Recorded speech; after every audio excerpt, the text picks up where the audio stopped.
If Mylis Rowan had been caught with that book, she would not have been arrested. Arrests required names. The scriptorium district did not waste ink on names it intended to erase. The dust in the room was a living thing. The fine grey breath of forgotten histories, the powdered remains of vellum and brittle papyrus.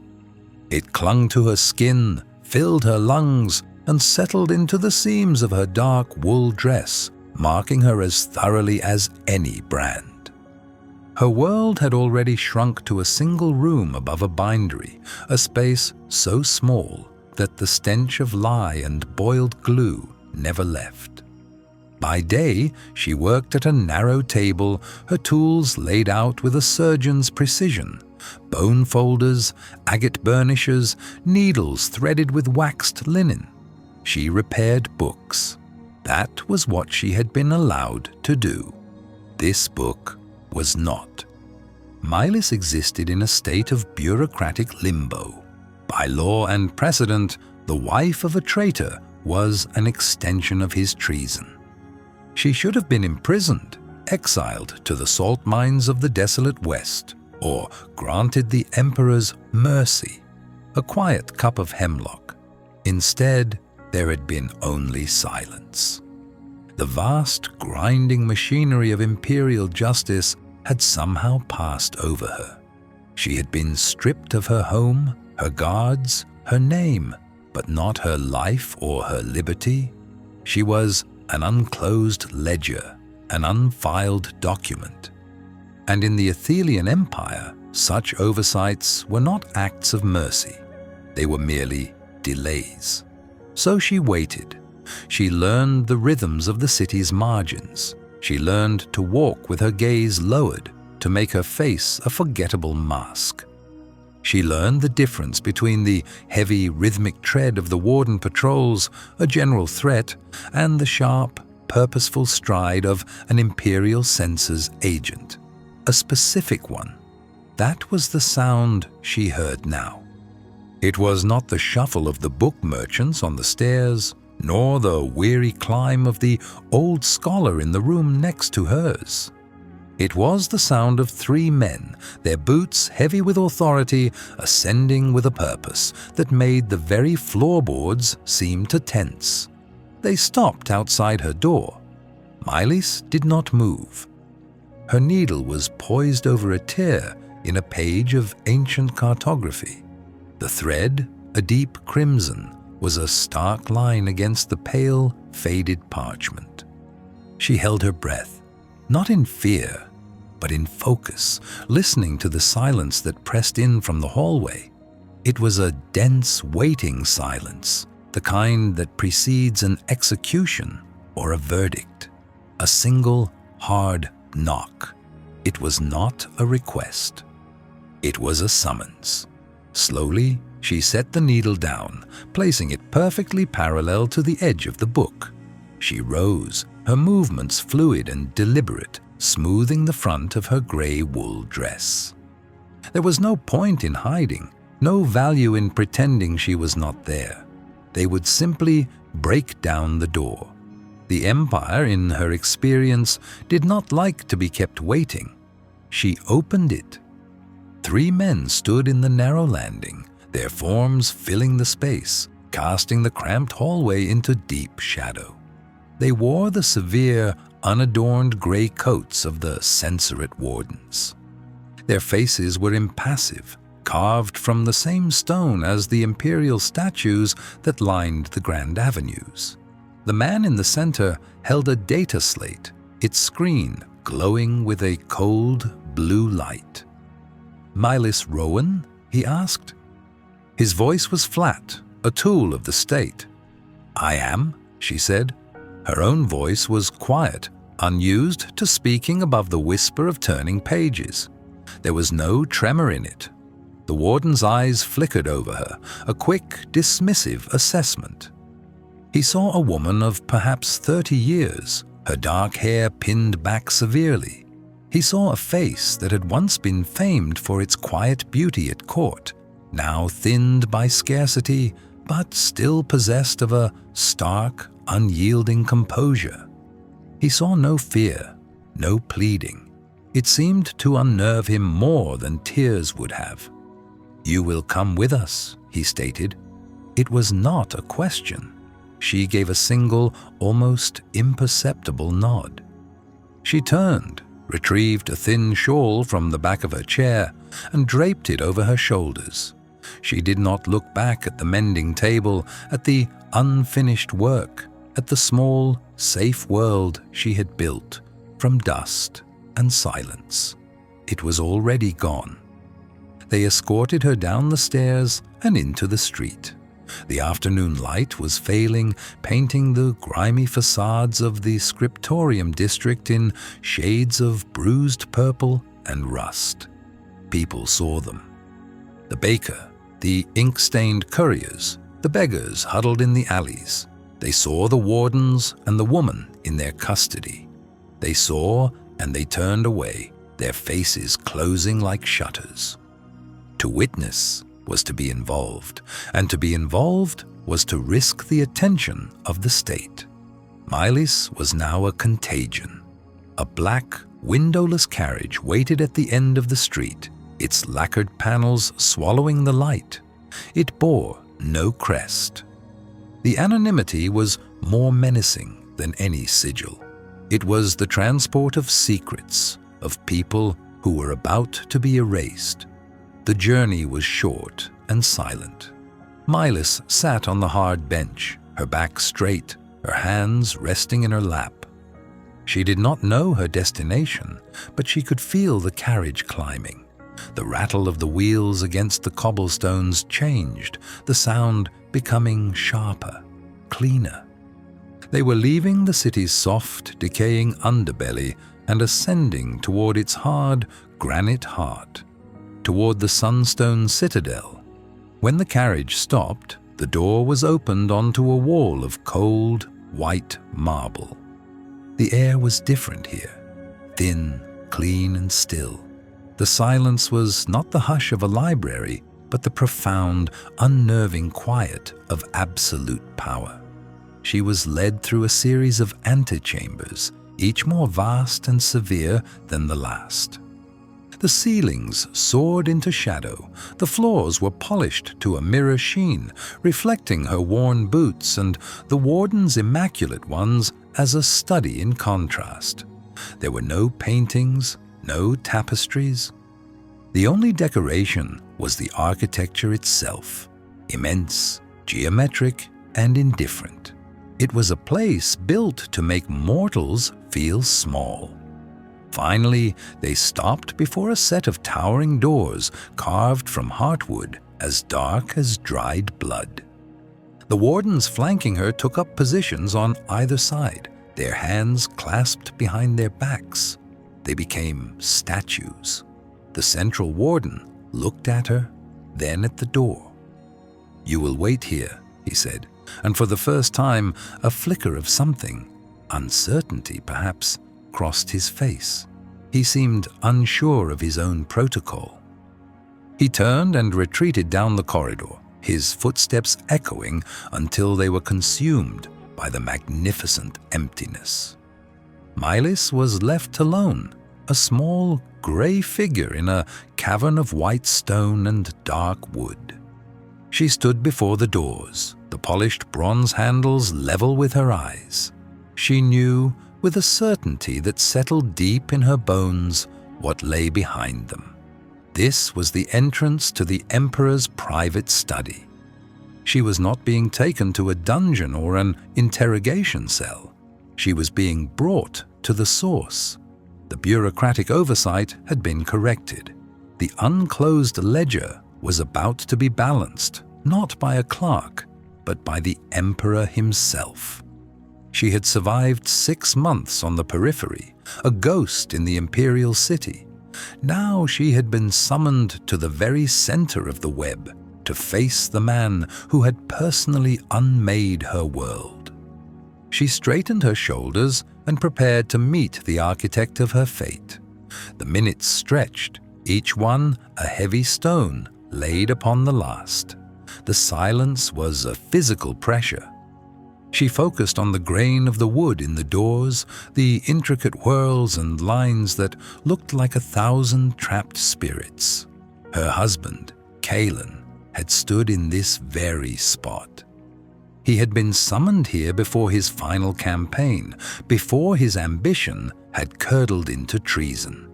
He had walked out of these doors believing he carried the Emperor's trust. He had been wrong. Her own purpose here was different. She was not a general to be commanded, nor a courtier to be charmed. She was a consequence, a loose thread, and Emperor Corvin was a man who hated loose threads. Without a sound, the great doors swung inward. The room beyond was not a throne room, but it was no less an expression of power. It was a vast, circular chamber, its walls lined floor to ceiling with books. Not the dusty, crumbling tomes of her district, but immaculate, leather-bound volumes, their spines stamped with the Imperial seal in gold leaf. A gallery ran along the upper level, accessible by a spiral staircase of black iron. But the room's focus was the center, where a massive desk of obsidian sat upon a circular rug dyed the color of blood. And behind the desk, a man was standing, looking not at her, but at a star chart projected in a soft golden light above a nearby console. Emperor Corvin was not a physically imposing man. He was tall but lean, dressed in a simple dark tunic that bore no insignia. His hair was black, shot through with threads of silver at the temples. He moved with a quiet economy, a predator's grace, but his power was not in his physique. It was in the absolute stillness that surrounded him, the sense that the entire vast weight of the empire rested on his shoulders, and he bore it without effort. He did not acknowledge her entrance. He continued to study the chart, one hand gesturing dismissively. The warden who had escorted her bowed low and backed out of the room, pulling the doors closed with a soft, final thud. Mylis was alone with him. She remained where she was, just inside the threshold, a dozen paces from his desk. The space between them was a chasm of rank and history. He was the sun. She was a mote of dust caught in its beam. She knew what was expected. She was to approach, to prostrate herself, to beg for her life, to weep and renounce the name of her traitor husband. She was to perform her guilt and her submission. She did none of these things. She simply stood, her hands clasped loosely before her, her gaze level, waiting. Finally he spoke, his voice calm and resonant, not turning to look at her. The censor primus, Valerius, is a man of meticulous records. He finds untidiness offensive. He informed me this morning that while the estate of the traitor Kalen Rowan has been fully audited and absorbed by the state, one asset remains unaccounted for. He paused, letting the word asset hang in the air. You. He turned then, and his eyes met hers. They were the color of winter frost, intelligent and utterly devoid of sentiment. This was the gaze that had assessed armies, condemned men, and redrawn the maps of the world. It was the gaze of a man who saw everything as part of a system, a complex machine that he alone was qualified to operate. The law is clear, he continued, his tone conversational as if discussing a minor logistical problem.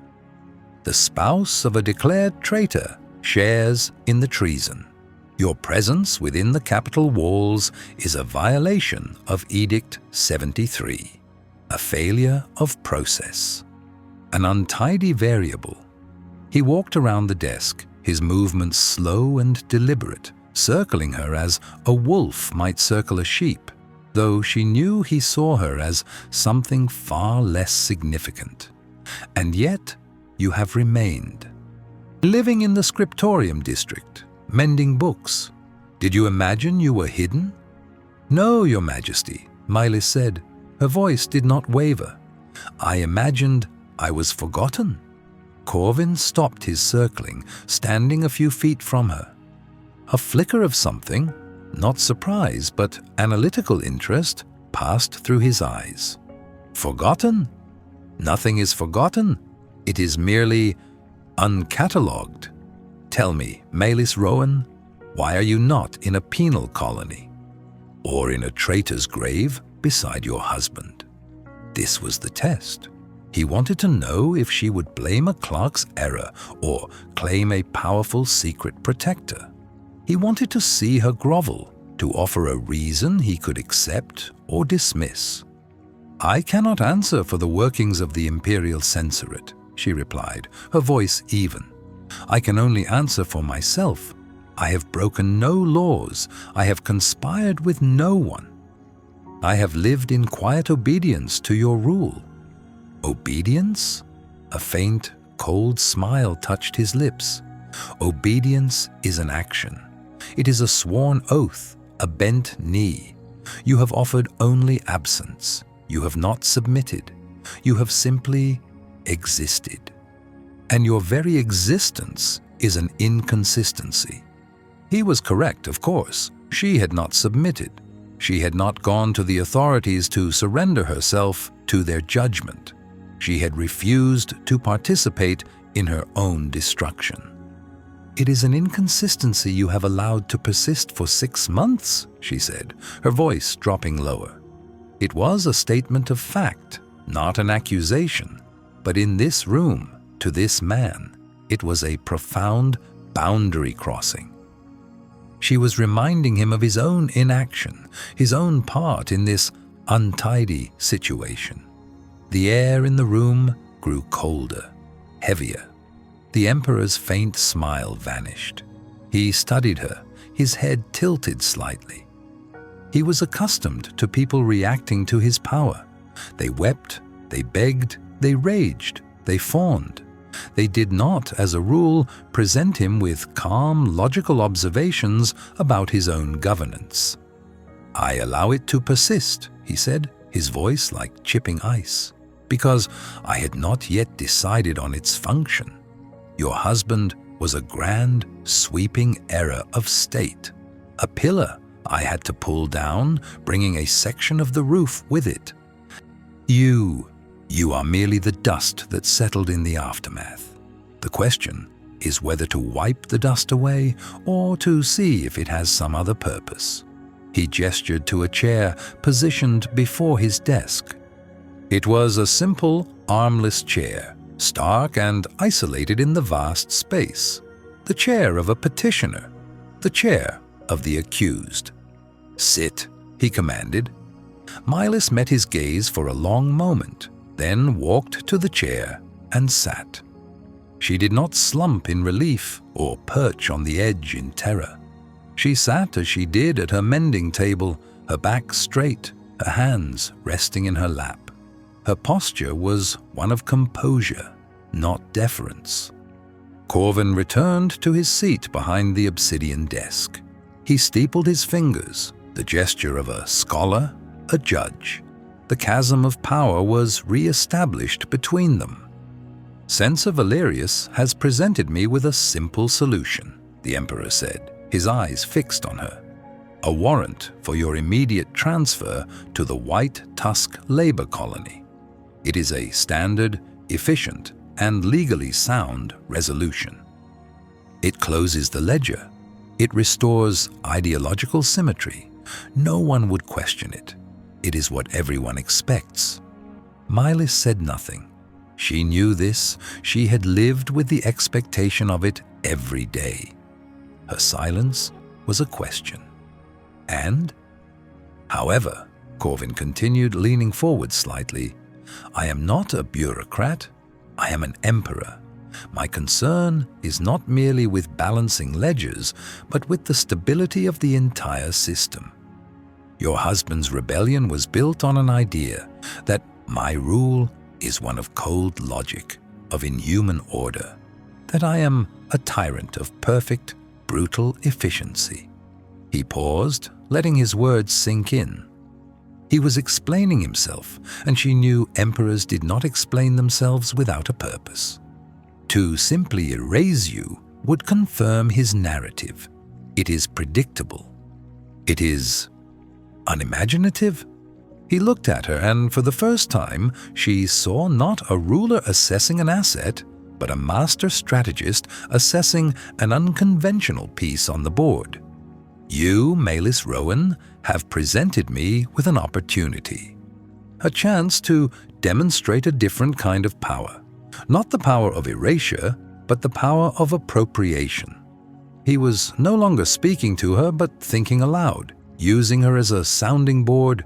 She was a problem he was solving in real time. The court expects a sentence. The military, what remains loyal of it, expects a purge. They want the name Rowan utterly destroyed. Mercy would be seen as weakness. An execution would be seen as standard procedure. He leaned back, a decision solidifying in his gaze. "Neither option is particularly useful to me right now." The weight of her fate was a palpable thing in the room, a third presence between them. He held her life in his hands, and he was weighing it not on the scales of justice or mercy, but on the scales of political utility. Mylis finally spoke, her voice still quiet but cutting through the silence. "What is it you want from me, Your Majesty?" Corvin's eyes narrowed. "From you? Nothing. Your desires are irrelevant. Your husband's were not, and he paid the price for them. You are an object, a symbol. And I am about to redefine what you symbolize." He touched a control on his desk. A soft chime echoed in the room. "Censor Valerius is waiting in the Hall of Edicts. He believes he is there to witness my signature on your exile warrant." He is about to be surprised. The Emperor rose. "Come, you will be present for your own sentencing." The walk to the Hall of Edicts was a public display of the imbalance between them. Corvin walked a pace ahead, his stride confident and measured. Mylis followed, flanked by two of his personal Imperial guard, their crimson cloaks and polished silver armor a stark contrast to her drab gray. They did not touch her, but their presence was a cage of glittering steel. Courtiers and functionaries in the corridors saw them.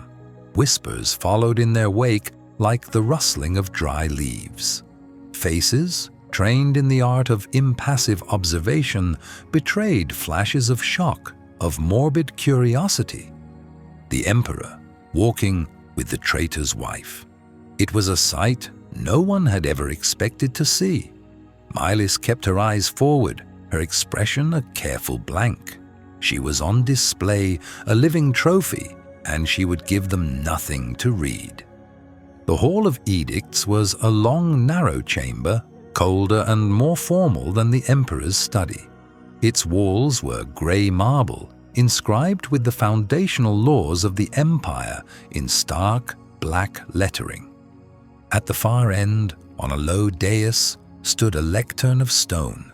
A dozen figures were present, high-ranking ministers, military aides, and at their center, Censor Primus Valerius, a thin, severe man holding a scroll case. Their conversation ceased the moment the Emperor entered. A collective stillness fell over the room. All eyes went from Corvin to Mylis, and a current of shared understanding passed between them. The final act of the Rowan tragedy was about to conclude. Valerius stepped forward, his face a mask of grim satisfaction. "Your Majesty, the warrant is prepared as you commanded. All it requires is your seal." He held out the scroll case. Corvin ignored it. He walked to the center of the dais, turning to face the assembled officials. Mylis was left standing on the floor before him, the guards at her back. She was once again the accused, placed before the judge and jury. "Censor Valerius," the emperor began, his voice ringing with authority in the acoustically perfect hall. "You bring me a solution born of precedent and procedure. You seek to tidy a loose end. I seek to uphold the law, Your Majesty," Valerius said, a hint of steel in his voice. Edict 73 is unequivocal. "The law," Corvin said, his voice dropping, drawing them all in, "is my instrument. It is not my master." A shocked silence filled the hall. To question the supremacy of the law, even as the emperor, was a radical statement.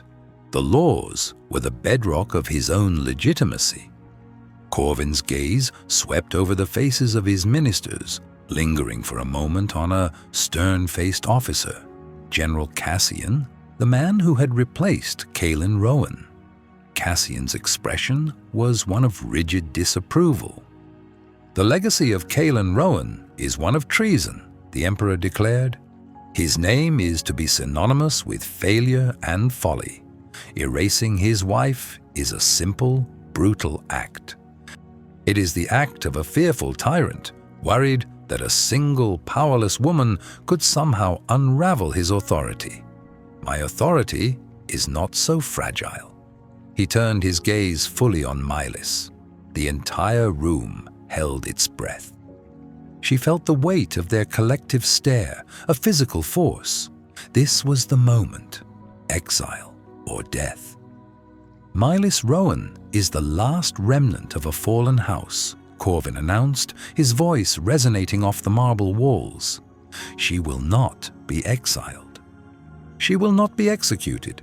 To do so would be to make her a martyr, a secret symbol for other would-be traitors to rally around. Instead, she will be preserved." A murmur of disbelief went through the assembled men. Valerius's face was a study in controlled fury. General Cassian's hand went to the hilt of his sword, a gesture of pure, instinctual outrage. "Preserved?" Valerius echoed, unable to help himself. "Preserved," Corvin repeated, his voice cutting through the noise like a blade. "She will serve as a living monument to the consequences of treason, a reminder that I do not only destroy my enemies, I own them. I own their armies, their lands, their histories, and their legacies." He took a step forward, his gaze locking with Mylis's. The public statement was for them, but this next part was for her alone, a private declaration made in a public space. "Therefore, by imperial decree, I suspend Edict 73 in this specific and singular case. Mylis Rowan is hereby placed under the direct and absolute authority of the Crown. She will be stripped of her name and designated as Subject 73, a living addendum to the law she has been exempted from." He paused, letting the unprecedented nature of his command settle. He was creating a new form of non-personhood, one defined by his personal will. She will be housed within the Sunstone Citadel. Her new station will be within the Imperial Archives, where she will assist the archivists in their duties. She will be a ghost in the machine of state, a testament to the fact that nothing escapes the Emperor's notice, and everything can be given a new function. Her existence from this day forward is an act of my will. The Emperor's voice ceased, but the words did not.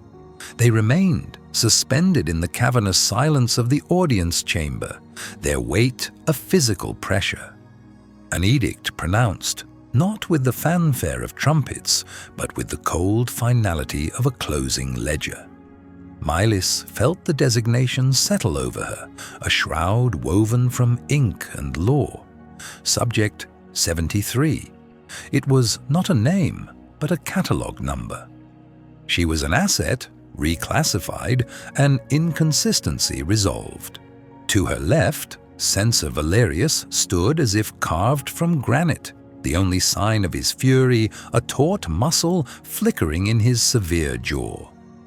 He was a man of protocol, of meticulous and unyielding process. The law was his scripture, and the emperor had just torn a page from it, declaring it an addendum to his own will. General Cassian, ever the soldier, betrayed less. His posture was a study in rigid discipline, but his gaze, fixed on a point just past the emperor's shoulder, was brittle with contempt. They were pillars of the empire, and they had just been reminded they were merely supports for the vast weight of the throne, not its foundation. Milas did not look at them for long. Her attention was a finite resource, and she would not squander it on the impotent rage of courtiers. She kept her eyes on the emperor. Corvin watched the two men, his expression one of detached academic interest. He was a master of systems, and he had just introduced a chaotic variable to test the integrity of his own machine. He observed their reaction not as a man gauging the mood of his rivals, but as an engineer noting the stress upon a joint. "That will be all," Corvin said, his voice quiet, yet carrying the effortless authority that rendered the room's immense scale irrelevant. Valerius's head snapped toward him. "Your Majesty, this action, it is without precedent. The protocols for the families of traitors are explicit. To suspend them by personal decree is to invite..." "To invite what, censor?" Corvin's tone was mild, laced with a silken danger. "Clarity? To demonstrate that imperial justice is not a blind mechanism, but a discerning instrument. The law is a tool of the state, not its master. You have forgotten its function." He turned his gaze to the general. "Cassian?" The general's response was clipped, each word a piece of shrapnel. "It is an unorthodox strategy." "The only unorthodox strategy is failure," Corvin countered smoothly. He made a small dismissive gesture with one hand. "You are dismissed. See to your duties. The Empire has other enemies than the ghosts of old conspiracies." It was a command sheathed in logic, impossible to defy without seeming petulant. Valerius executed a bow so sharp it was an insult, his robes swirling around him. Cassian offered a stiff, military nod. They turned in unison and walked away, their footsteps echoing on the polished obsidian floor, two distinct rhythms of outrage retreating into the vastness. They did not spare Milas a glance. She was no longer a person to be acknowledged. She was a piece of imperial policy, an object of the emperor's making. Now they were alone. The two guards remained by the doors, impassive sentinels. The silence that returned was different, less tense, more absolute. It was the quiet of a predator that has finished its meal and is now contemplating its digestion. Milas held her breath, not in fear, but in focus. She was an unclosed account, and she waited for him to write the final entry. Corvin rose from the throne. The movement was fluid, economical, devoid of imperial pomp. He descended the 3 shallow steps and stopped before her, close enough that she had to tilt her head back slightly to meet his gaze. The stark light from the high geometric windows caught the silver threads in his dark hair. He studied her face as a cartographer might study a new and intriguing map. "You do not plead," he observed. It was not a question. "You do not weep. You do not protest. Most find a voice when their world is unmade." Her own voice, when it came, was a quiet thing, steady and devoid of tremor. What would be the function of it? A flicker of something, not quite amusement, but a deep, intellectual satisfaction passed through his eyes. He had used the word function to dismiss his censor, and she had just handed it back to him, polished and sharpened. None, he conceded. It would be an inefficient use of energy. He circled her slowly, his steps silent on the stone. It was not the pacing of a wolf, but of an artisan examining a piece of raw material. You are Mylis Rowan, wife of the traitor Aris Rowan, trained in the scriptorium of your father, an expert in the restoration of pre-Imperial manuscripts with a specialization in palimpsests, texts that have been scraped clean and written over, but whose histories can still be read beneath the surface. He recited the facts of her life as if reading from a security docket. He knew her, not as a woman, but as a collection of data. This was not an oversight. This was an appropriation. He came to a halt before her once more. Your new life is an exercise in this craft. You are a palimpsest. Your name, your history, scraped away. A new text is being written upon you. The text is a warning, a living monument, as the edict states. He paused. Your function begins now. He gave a subtle nod toward the doors.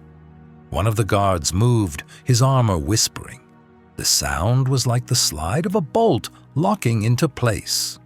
The Praetorian will escort you to the archives. You will be processed by the master archivist. You will obey him as you would obey me. The guard stopped beside her, a tower of burnished steel and anonymous strength. He did not look at her. He waited. Mylis gave the emperor a slight, formal inclination of her head. It was the only gesture of acquiescence she would grant. Then she turned and walked, her back straight, her worn dress a smudge of gray against the citadel's grandeur. She did not look back. The journey to the archives was a lesson in scale and subjugation. The Sunstone Citadel was not built for human comfort. It was an architecture of power designed to make mortals feel small and transient. Vast, silent corridors of veined white marble stretched into vanishing points, their walls unadorned by tapestry or art.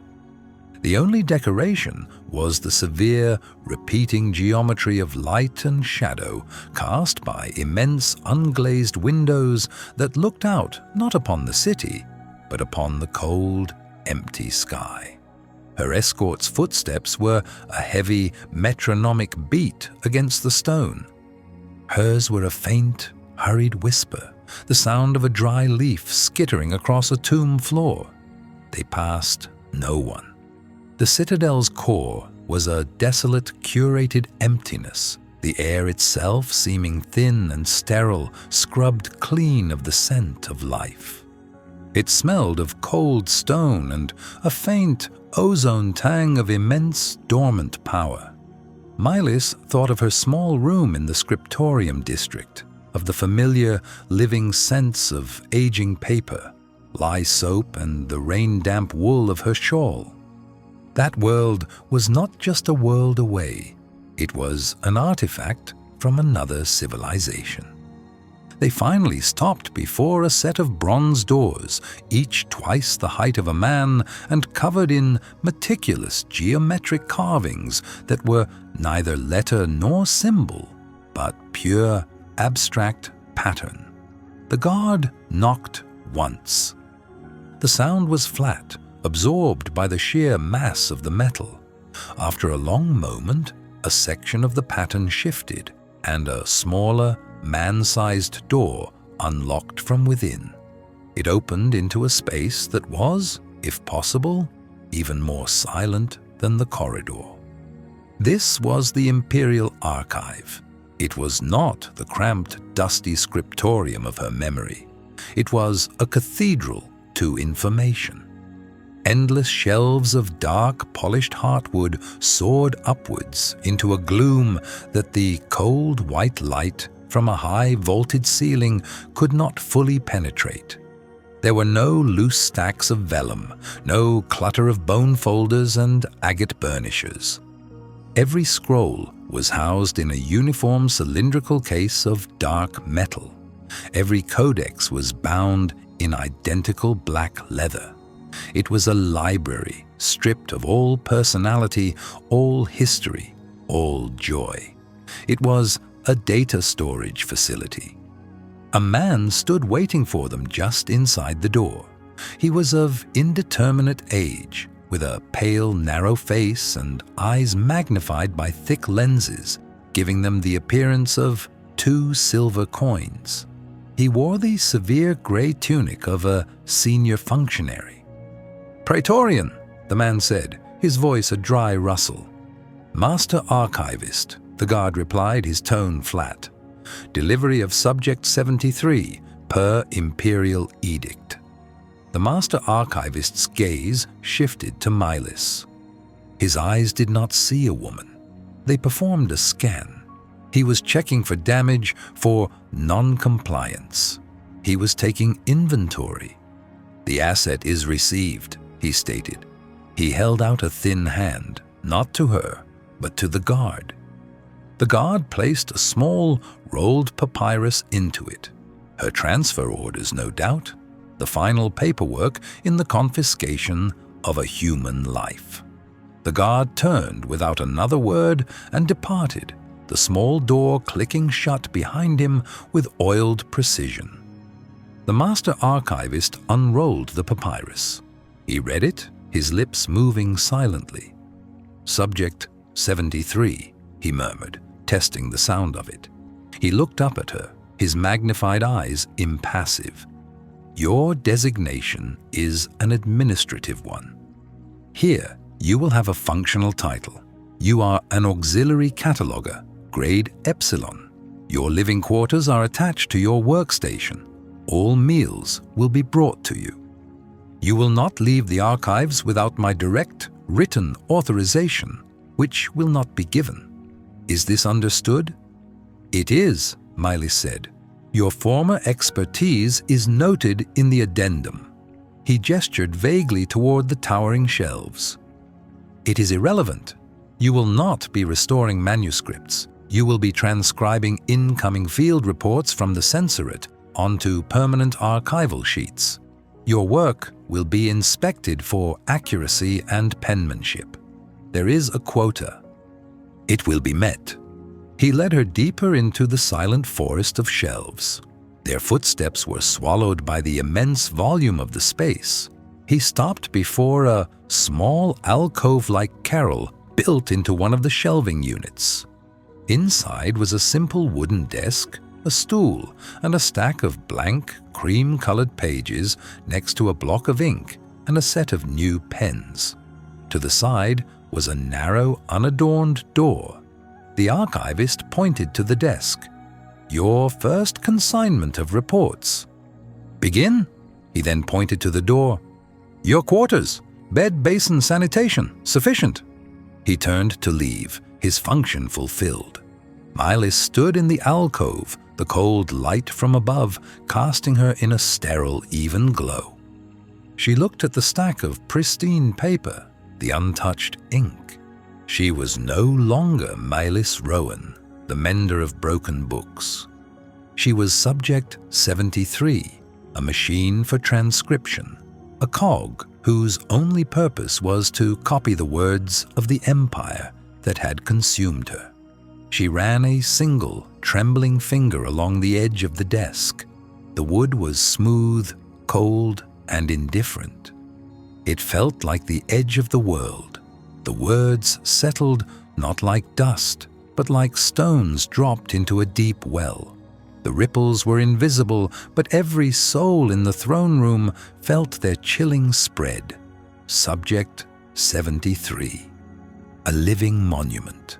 Silence, a new and heavier element, pressed down from the vaulted ceiling, smothering the last echoes of the Emperor's decree.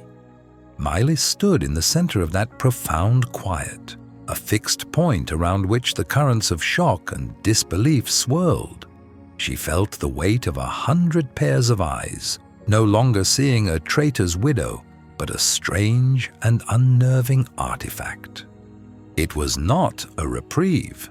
It was an appropriation. In the cold calculus of the emperor, she was no longer a person to be judged, but an asset to be utilized, a piece of political cartography to be redrawn. She was an unclosed ledger, and he had just stamped it with the imperial seal, recataloguing her under a new, sterile designation. Emperor Corvin watched her for a final, assessing moment. His gaze was not cruel, but proprietary, the look of an artisan examining a tool he has just finished forging. He gave a single, dismissive nod. The court is concluded. The pronouncement broke the spell. There was a collective, rustling exhalation, the sound of stiff brocade and creaking leather as officials shifted their weight. No one spoke. They moved with a slow, deliberate purpose, their faces masks of careful neutrality. Censor Valerius, his face the color of old parchment, shot her a look of pure, undiluted contempt before turning on his heel. General Cassian's expression was harder to pass. A grim tightening of the jaw, a flicker of something that might have been outrage, or perhaps merely profound disturbance at this breach of protocol. They saw, and they turned away, their backs a uniform wall of denial. To linger was to be associated with the anomaly. A warden, his face as impassive as the polished steel of his helm, stepped forward and stopped precisely 3 paces from her. He did not speak. His presence was the edict made manifest. Milis inclined her head, a gesture of acknowledgement so slight it was almost imperceptible. She had been given a function. The machinery was now in motion. She followed him from the throne room. The great bronze doors closed behind them, sealing off the world of rank and name. The corridor that received them was a void of echoing marble. Her footsteps and the warden's were the only sounds, a stark, rhythmic beat in the cavernous silence. This was the true citadel, a place stripped of all ornament save for its own immense scale. Sunlight, cut into severe geometric blades by high, narrow windows, sliced across the floor, illuminating nothing but its own cold path. The air was still and frigid, smelling of stone and an absence of life. It was architecture as an instrument of psychological dominance, built to make mortals feel like temporary, untidy variables in an equation of permanence. Milis kept her eyes forward, her senses absorbing the environment with the meticulous focus she had once reserved for brittle papyrus. She noted the joins in the stone, the absolute precision of the mortar lines, the way the vaulted ceilings drew the eye upward into engineered gloom. Her old life in the scriptorium district had been defined by organic decay, the scent of slow-rotting paper, the taste of dust that was once leather and wood. This place was defined by its resistance to time. It was sterile, eternal, and indifferent. They descended. A spiral staircase, its steps worn into shallow bowls by centuries of purposeful feet, took them deep into the citadel's foundations. The air grew colder still. Here, the light was not from the sun, but from globes of cold, chemical luminescence set at severe, regular intervals. They passed heavy iron doors, each marked with runes and numbers, behind which lay the unseen mechanisms of the empire: treasuries, armories, data auguries. Finally, the warden stopped before a set of doors crafted from dark, polished heartwood, inlaid with a single unadorned sigil of the Imperial archives. He produced a key and turned the lock. The sound was a hard, definitive clack. He pushed the door open into a space that was the antithesis of her cramped, dusty workshop. The Imperial archives were vast and silent as a tomb, but a tomb for information, not for men. Endless rows of towering shelves disappeared into the gloom, each one laden with identical leather-bound codices and sealed scrolls. It did not smell of history, of the living, breathing decomposition of knowledge she knew. It smelled of preservation, of drying agents, of mineral inks, of the faint, sharp tang of ozone from the light globes. A network of metal catwalks crisscrossed the upper levels, and the only movement was the slow, silent drift of dust motes in the sterile air. The warden led her past the silent sentinels of the shelves to a small, adjoining corridor. He opened another door. "Your quarters," he said. The two words were the first he had spoken. It was not a room, it was a function. A cot with a thin mattress and a single gray blanket, folded with geometric precision. A small table, a single chair. A basin and a pitcher of water. 4 facts. There was no window. The light was the same cold, constant glow as in the hall. On the cot lay a folded bundle of cloth, a uniform. A simple, sleeveless tunic and trousers of coarse spun wool, the color of ash and indifference. "Your designation is Subject 73, the warden stated, his voice flat, reciting from a memorized protocol. "You will reside here. You will work in the scriptorium annex. You will be provided 1 meal ration per cycle. You will not speak unless addressed by a proctor or a warden. You will not leave this level." These are the Emperor's terms. He placed a small numbered token on the table, her meal chit. Then, without another word, he turned and left, the lock sliding shut behind him with the sound of absolute finality. Mylis stood in the center of the cell, the silence pressing in. She was a prisoner. But the bars were not of iron. They were of protocol and function. She slowly undressed, folding her worn but dignified dress, the last remnant of Mylis Rowan. She placed it on the chair, a small, final monument to a dead woman. She donned the gray uniform. The fabric was rough against her skin, anonymous. She looked at her hands. They were the same hands that had mended the histories of forgotten poets, but they now belonged to Subject 73. After a time, it was impossible to measure in this windowless world.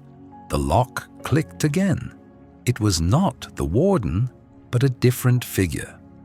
An old man, bent like a question mark, with skin as thin and translucent as aged vellum.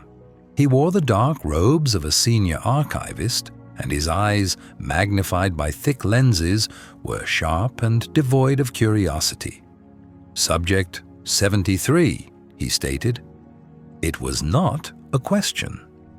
"I am the proctor of records. You will follow me." She followed him back into the main chamber, to a small, isolated carrel tucked away in a corner of the annex. It held a high desk, a stool, and a rack of implements, styluses, bone folders, agate burnishers. They were new, sterile, and efficient, utterly unlike the worn, familiar tools she had cherished.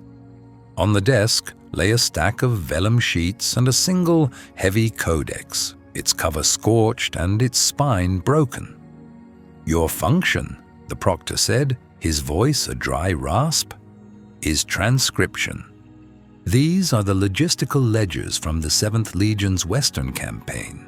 They were damaged in a supply fire. Your task is to create a perfect, one-to-one replication of the surviving text.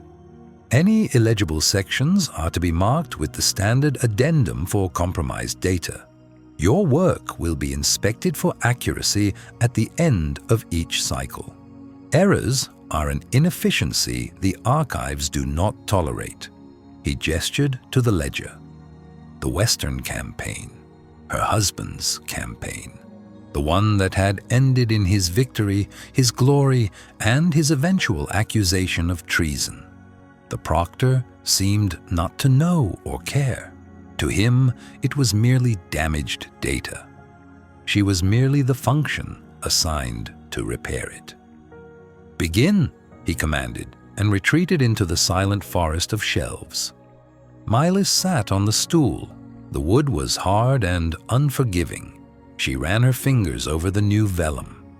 It was smooth, cold, perfect. She looked at the scorched ledger, a history of supply chains, of grain shipments, of casualty counts. An entire war reduced to a meticulous accounting of assets and losses, just as she had been. She held her breath, not in fear, but in focus. She was a component in the vast, grinding machinery of the empire, a living monument, a scribe tasked with copying the record of the very war that had created her. The emperor's choice was not merely a punishment, but a complex and layered irony, a message crafted with the same precision as the citadel's architecture. She was not just to be a symbol, she was to be an active participant in the maintenance of the system that had consumed her. She picked up a stylus. It was heavy, balanced, and cold. She was Subject 73, a line item in an infinite ledger, and she would perform her function. With a steady hand, she lowered the stylus to the vellum, and she began. The Imperial Archive was a mausoleum for facts. It did not possess the organic, dusty scent of the scriptorium, the familiar perfume of decaying paper, hide glue, and time. Here, the air was thin and cold, smelling of nothing, scrubbed of life. Light from impossibly high windows fell not as a warm blanket, but as severe geometric blocks upon floors of polished grey stone. The silence was not an absence of sound, but a regulated presence, a pressure against the eardrums. It was the sound of perfect, indifferent order. Mylis, now Subject 73, was seated at a small, unadorned carrel of dark, oiled wood. It was one of 100 identical stations arranged in mercilessly straight rows. Before her, resting on a simple felt cradle, lay the first of the ledgers. Its vellum cover was warped and stained, the leather ties brittle. It was an object she knew intimately, not by sight, but by its history. The logistical record of the Northern Campaign, 4th Legion, her husband's last command. She held her breath, not in fear, but in focus. This was the true beginning of her sentence.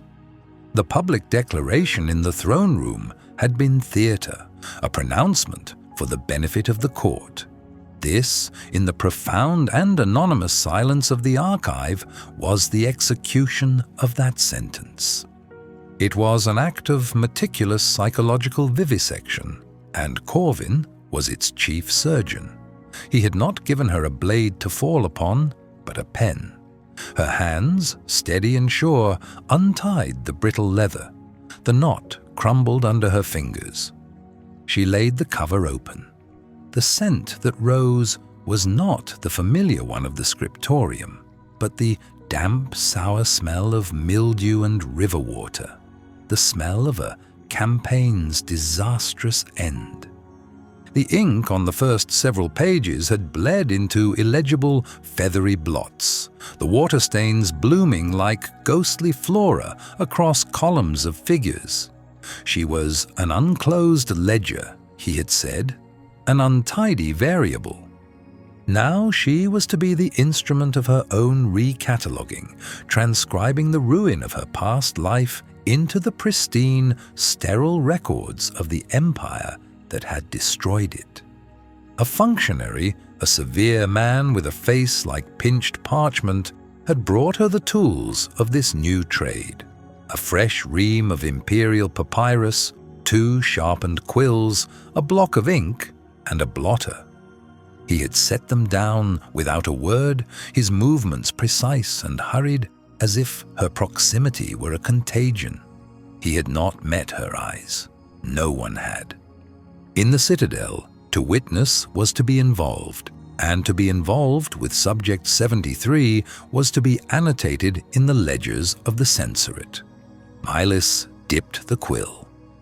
The ink was a deep, flat black, devoid of the subtle undertones of the iron gall inks she mixed herself. It was absolute, the color of a redacted document. She drew the first sheet of papyrus towards her and began. Her work was not that of a grieving widow. Her grief was a private country, its borders sealed. She approached the task as she had approached every damaged book in her scriptorium, with the dispassionate eye of a conservator.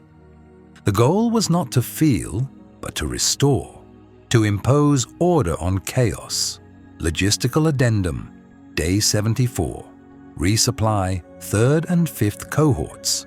The script was her husband's, a sharp, economical hand slanted slightly to the right.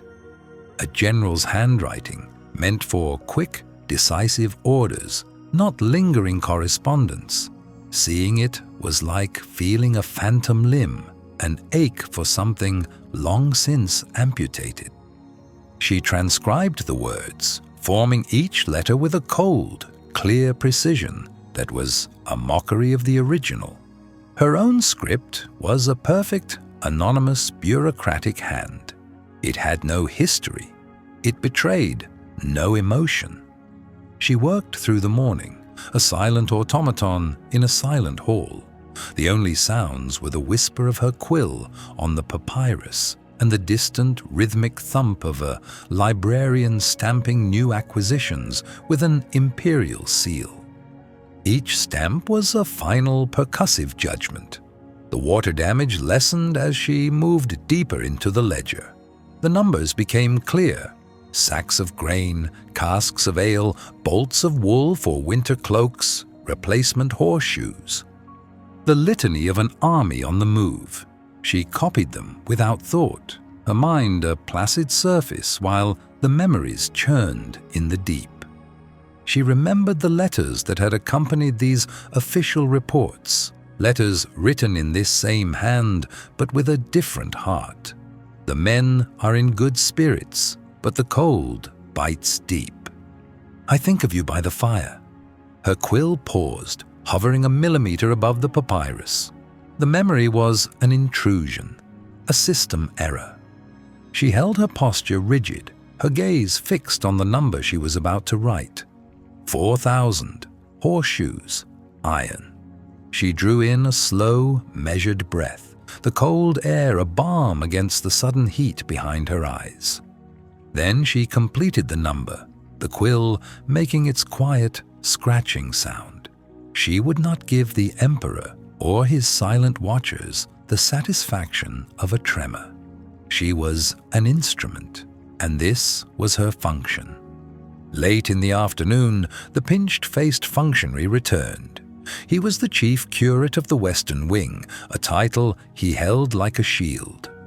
The Emperor requires a progress report, he stated, his voice flat. He did not look at her, but at the stack of completed pages beside her. Mylis set her quill down, placing it perfectly parallel to the edge of the ink block. I have transcribed 17 pages, she said. Her own voice was quiet, a rustle of dry leaves in the cavernous space. There was no tremor in it. The curate extended a hand, palm up, a silent demand. She passed him the stack of transcribed sheets. He examined the top page, his eyes scanning the flawless script, the uniform margins, the clean lines. A flicker of something, surprise, annoyance, crossed his features before being suppressed. He had perhaps expected tear-smudged pages, a scrawl of anguish. He had received a perfect bureaucratic document. "This is acceptable," he conceded, the word tasting like ash in his mouth. He placed the sheets back on her desk as if they were contaminated. "Continue." He turned and walked away, his footsteps echoing with crisp, disapproving finality. Mylis watched him go. He was a creature of this place, a man defined by rules and protocols. Her very existence, her unprecedented sentence, was an affront to his ordered world. Her compliance was, in its own way, a further disruption. She was performing the role of a prisoner, but not the role of a victim. She returned to her work, turning a page in the waterlogged ledger. Here, the vellum was stiff and a corner had been torn away.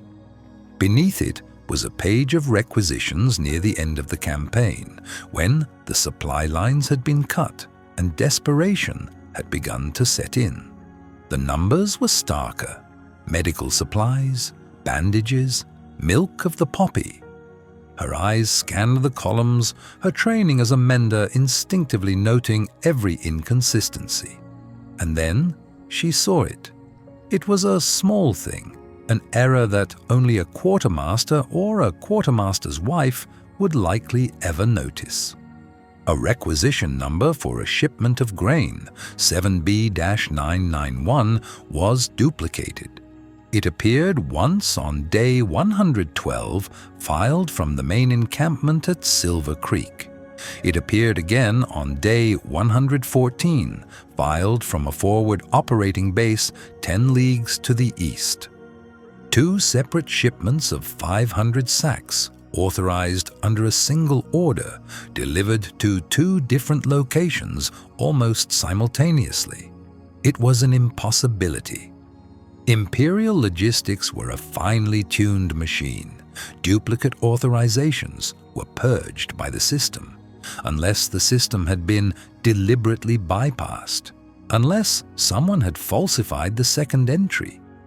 It was a ghost ledger entry, a number that should not exist, a small, untidy variable in the grand grinding machinery of the Imperial war effort. For a moment, the archivist in her overcame the prisoner. This was a puzzle, an error in the text. Her fingers traced the faint indentation of the script. The second entry was written in her husband's hand. He had authorized it. But why? It spoke not of treason, but of something else. Deception. A secret movement of resources. For what purpose? She copied the first entry onto the fresh papyrus. Then she reached the second. Requisition 7B-991. Grain 500 sacks. For a heartbeat, she considered omitting it, correcting the error as a faithful scribe would. But that was not her function. Her function was not to correct, but to copy, to create a perfect one-to-one reflection of the flawed original.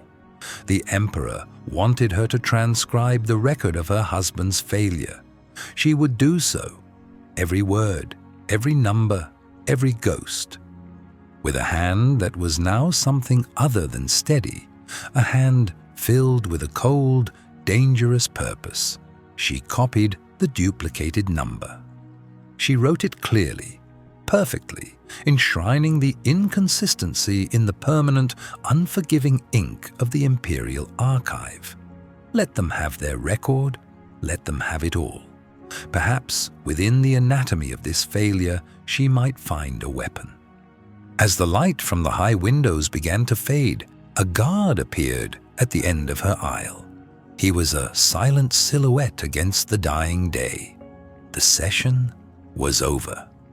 He escorted her from the archive, through the cold, echoing halls, and back to the featureless stone cell that was her new home. Alone, she sat on the hard edge of the cot. She had survived the day. She had faced the ghost of her husband, the ghost of her life, and she had not broken. She had transcribed 17 pages. She had performed her function. but in the process, a change had occurred. She had entered the archive as Subject 73, a living monument to another's treason. She had left it as something more. She was a reader, an analyst, a quiet archivist of secrets, hidden in plain sight. The Emperor had given her a pen to record her own subjugation, not realizing he was also giving her a key. The ink on the vellum was a flat, dead thing. But for Milis, the two identical requisition numbers pulsed with a phantom heat, a ghost of the living hand that had written them. Requisition 94-Gamma-7. Grain, winter barley, 20,000 stone. And then, 6 entries later, separated by mundane requests for pack-tack and field medicine. Requisition 94-Gamma-7. Grain, winter barley, 20,000 stone. Her breath did not catch. Her heart did not accelerate. Instead, a profound stillness settled in her limbs, the kind of absolute calm that precedes a lightning strike. She held her focus on the twin entries, examining them not as a grieving widow, but as the bookmender she had once been, searching for the nature of a flaw. This was no simple clerical error, no slip of a quartermaster's weary hand. The pressure of the nib, the slight flourish on the numeral 7, both were Kalen's. He had written them himself. It was a deliberate fracture in the bedrock of Imperial logistics. A single, impossible duplication that would have sent a cascade of phantom assets through the vast, grinding machinery of the War Office. 40,000 stone of grain accounted for, but only 20,000 delivered to the listed garrison at Oakhaven. The other half had simply vanished from the ledger, its destination a void, its existence an accounting wraith. She was an unclosed ledger, the Emperor had said, an untidy variable. She looked at the page, at the evidence of her husband's meticulous deception, and thought, so was he. Her function as Subject 73 was to create a perfect, immutable copy. To take this brittle, water-stained document of a failed campaign and transcribe it into the permanent historical record. For the first time since her sentencing, Milis understood the breathtaking irony of her task. Corvin had not just given her a punishment, he had given her a key and a lockbox, daring her to see if one fit the other. To erase the duplicate entry would be an act of spousal loyalty, a final mending of her husband's sullied name. It would be an obliteration of the truth. To copy it was to obey her sentence to the letter, preserving the anomaly for some future, unknown historian to perhaps find, or for her to understand. She dipped her quill. The ink was a deep, official black, the color of edicts and executions. Her hand moved with the same fluid precision it had for the past week. She formed the heading for the new page, her calligraphy flawless. She copied the first entry, then the second. When she reached the first instance of Requisition 94-Gamma-7, she paused for a fraction of a second, the nib hovering over the pristine vellum. Then she wrote. The letters and numbers flowed onto the page, a perfect mirror of the original. She continued down the list, the pack-tack, the medicine, and then she arrived at the ghost entry.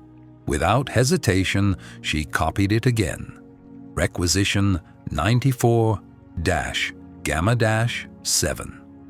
Grain, winter barley, 20,000 stone. The lie was now immortalized. It was no longer just a secret held in a decaying field ledger.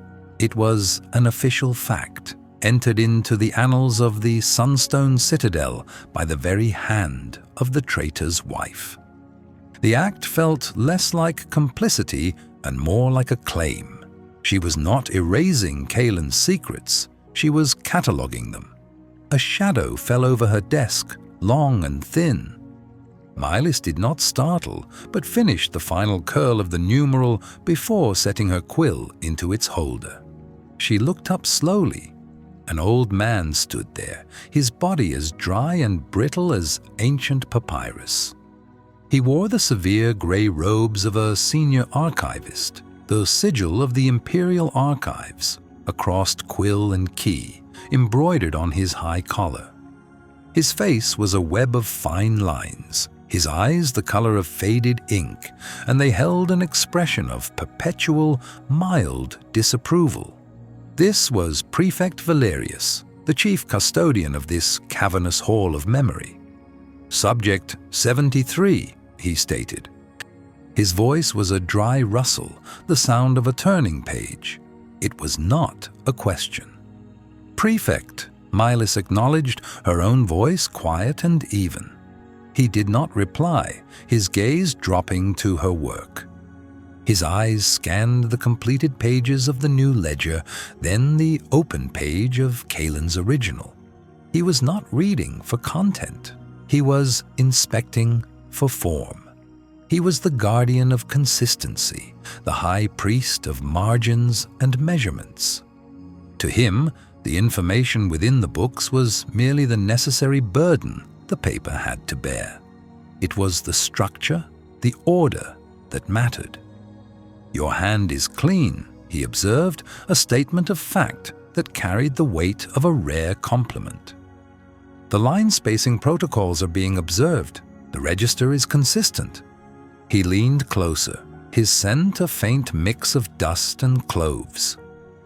His bony finger traced the air just above the page she had just completed, his eyes sweeping across the neat columns. For a terrifying moment, his gaze passed directly over the two identical entries. Mylis felt a cold pressure in her chest, but her expression remained one of impassive neutrality.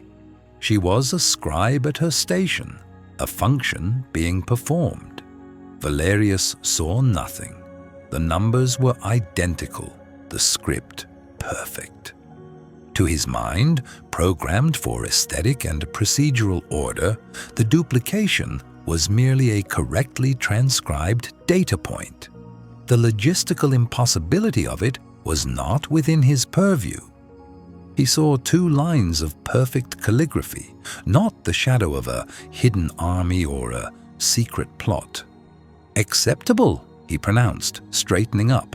The word was delivered as if it were a final verdict. "The Emperor expects this project to be concluded by the next equinox. See that your pace reflects this directive." "I will, Prefect."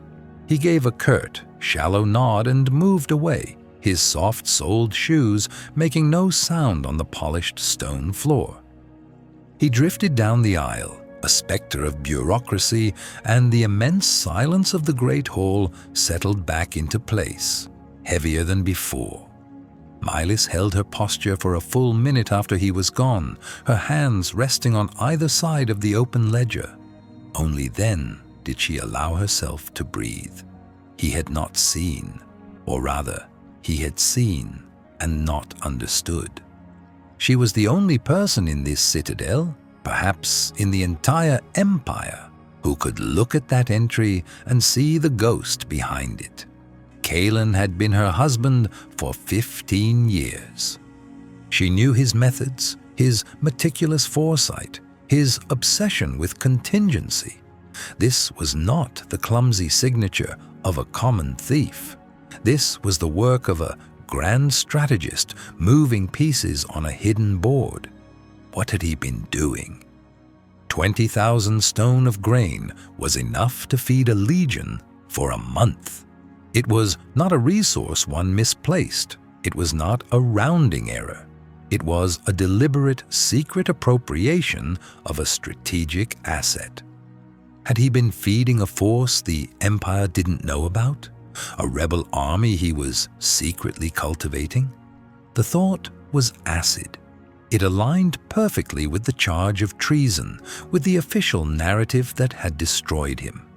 Yet, it felt wrong. Kaelin had despised the fractious politics of the Border Lords and their petty rebellions. He saw them as gnats, distractions from the true threats that lay beyond the Empire's frontiers. He built, he fortified, he supplied.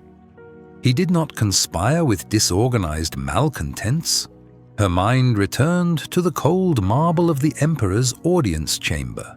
Corvin's impassive gaze, his talk of assets and inconsistencies.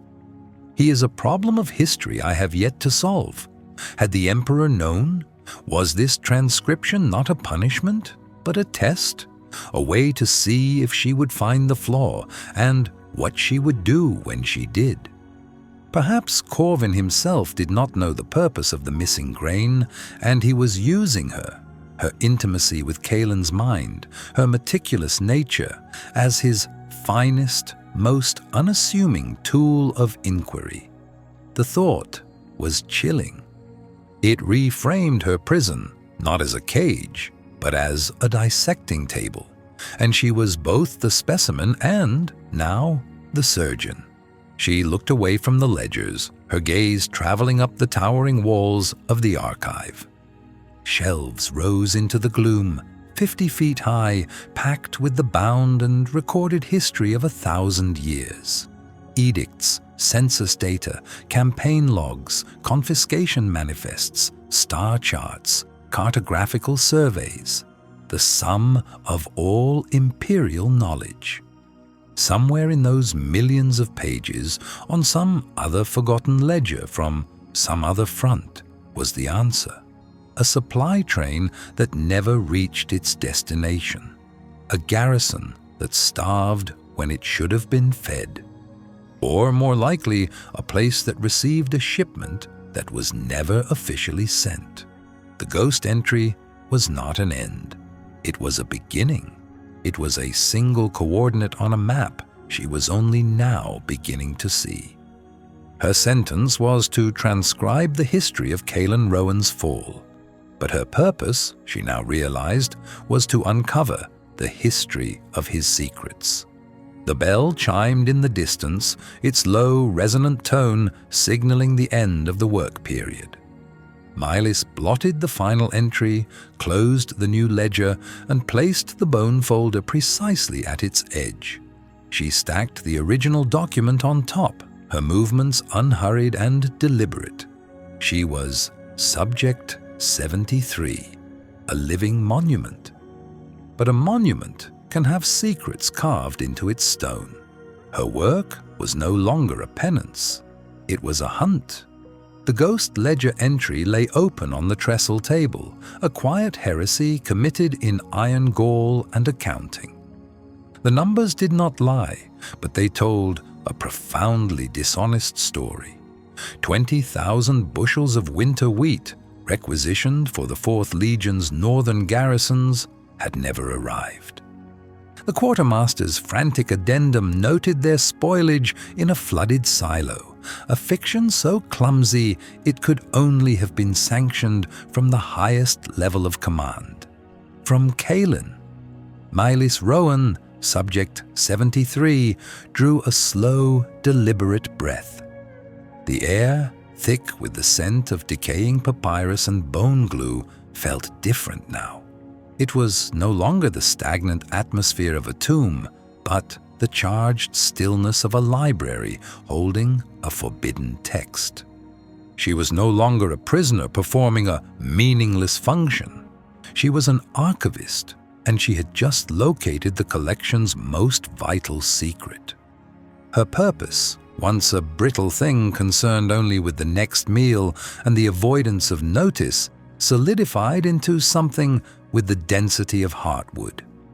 The Emperor had intended this place as an instrument of psychological erosion, a means to grind her spirit down into the same anonymous dust that coated every surface.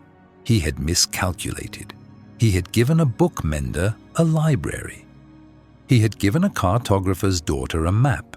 She was an unclosed ledger, an untidy variable in his vast, grinding machinery of state. And here, in her husband's own meticulous hand, was the first entry in a column that might, eventually, bring the entire ledger into balance. Her gaze fell to her tools, laid out with the precision of a surgeon's instruments. The bone folder, the agate burnisher, the fine-nibbed styluses. Her work was to create a perfect facsimile, an official copy for the permanent record. To omit the false entry would be an act of erasure, of complicity with the official narrative. To transcribe it faithfully was an act of preservation. It was sedition disguised as obedience. With impassive focus, Miley selected a fresh sheet of vellum, its surface scraped smooth and dusted with pounce. She mixed a small pot of pigment, matching the faded sepia of the original ledger ink. Her movements were economical, stripped of all hesitation. She was not merely copying a document, she was setting a cornerstone. Her stylus touched the page. Item: winter wheat, grade A. 20,000 bushels. The scratch of the nib was the only sound in the vast, cavernous silence of the archives. She copied the requisition number, the transport designation, the falsified destination. Each character was a perfect imitation, a flawless forgery of the truth.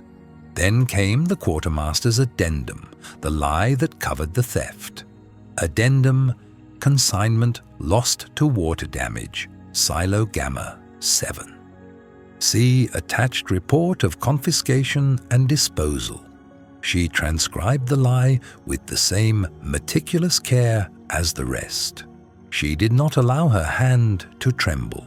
She did not permit her breath to catch. She was a functionary of the Imperial Censorate, and her function was to ensure the integrity of the record.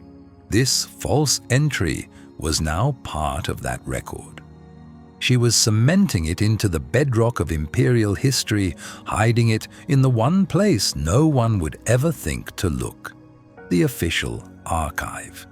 When she finished, the new page was indistinguishable from the brittle original. She had duplicated the error, canonized the clue. Days bled into one another, marked only by the delivery of her meager rations and the slow crawl of light across the dust-moted air. The ledgers of Kalen's final campaign became her world. She transcribed requisitions for armor, for pack animals, for siege equipment.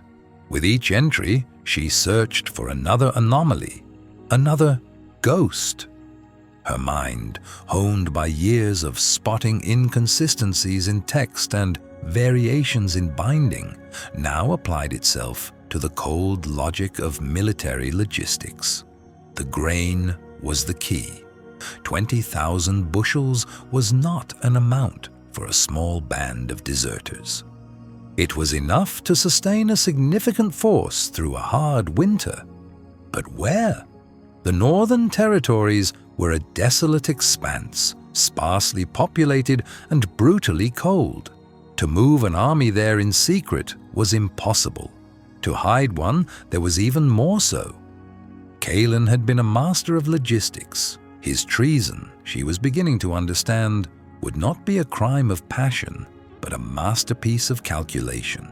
She worked and she thought, and she waited. The routine was broken on the 37th day. It was not the shuffling step of the scribe who brought her meals, but the measured, solid tread of boots on stone. Milis did not look up. She completed the line she was writing, the account of a shipment of medical lye, before setting her stylus down, placing it perfectly parallel to the edge of the vellum. A warden stood before her desk. He was a severe, functional man, his face a mask of bureaucratic indifference. He did not speak. He simply placed a folded, sealed document on the corner of her workspace next to her pot of ink.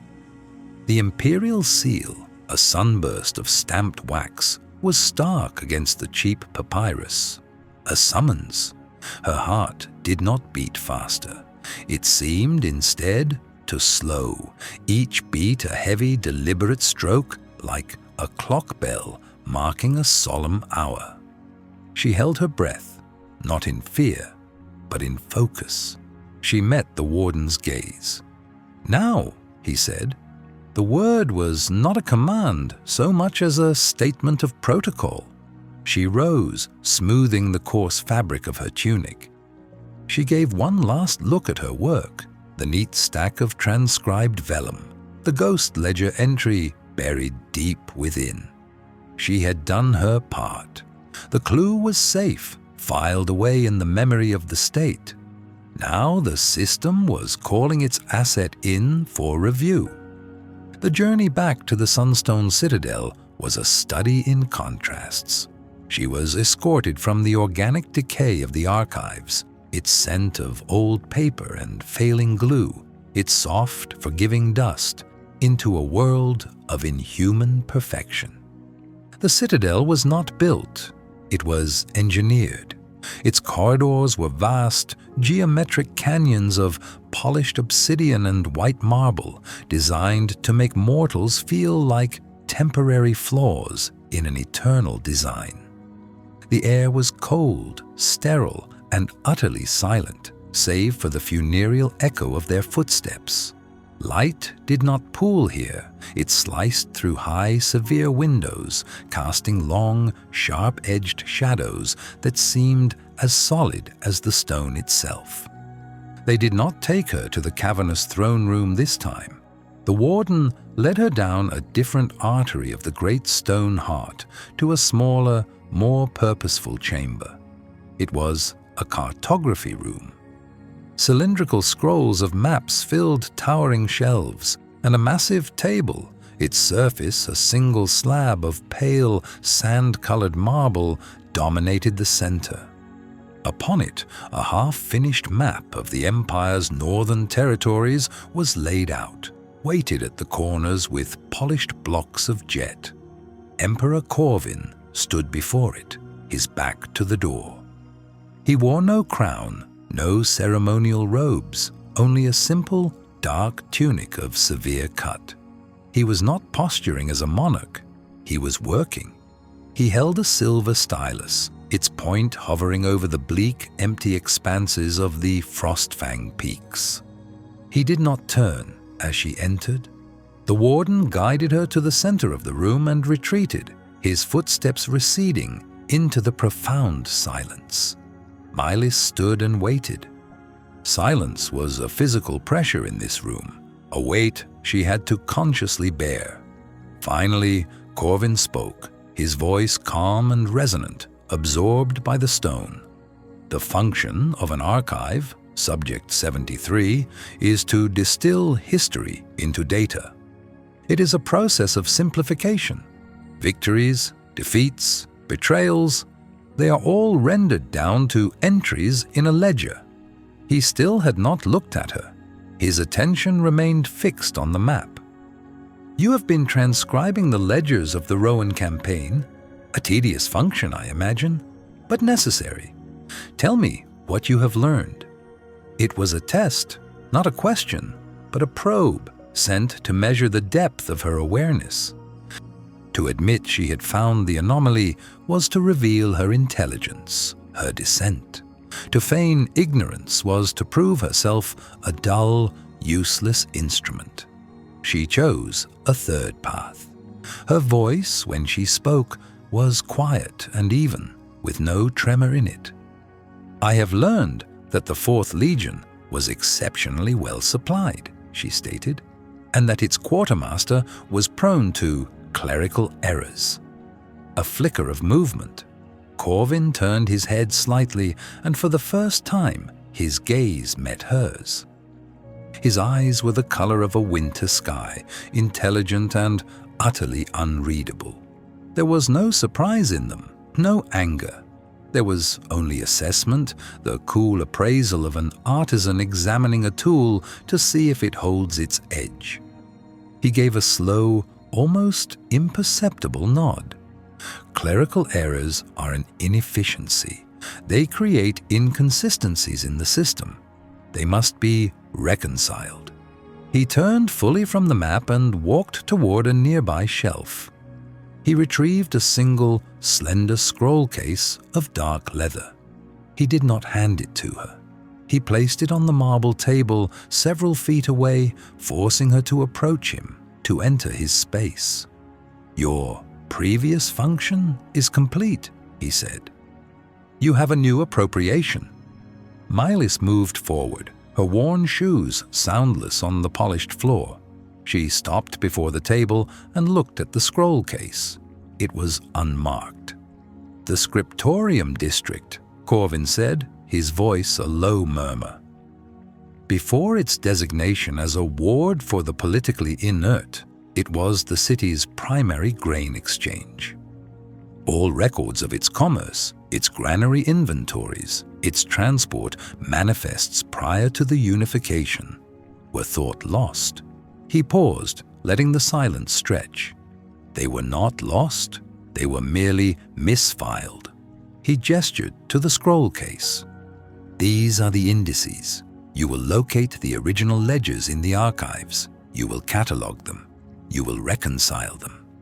You will create a complete and accurate history of every bushel of grain that passed through this city for the last 50 years. Mylis stared at the scroll case, her mind racing. This was not a random assignment. Kaelin's ghost ledger, the grain. And now this. He was not punishing her. He was not testing her. He was aiming her. "You are a meticulous worker, Subject 73, the Emperor concluded, his voice devoid of inflection. "I have found that those with nothing to lose are often the most effective assets. Do not disappoint me." The Emperor had not dismissed her. He had retasked her. The distinction was a chasm, and Mylis felt its depth in the altered posture of the guards who escorted her from the Sunstone Citadel. Before, she had been cargo, an object of confiscation, being moved from one holding facility to another. Now a subtle deference had entered their impassive protocol. They kept their distance, their footsteps falling in a rhythm that seemed to defer to hers.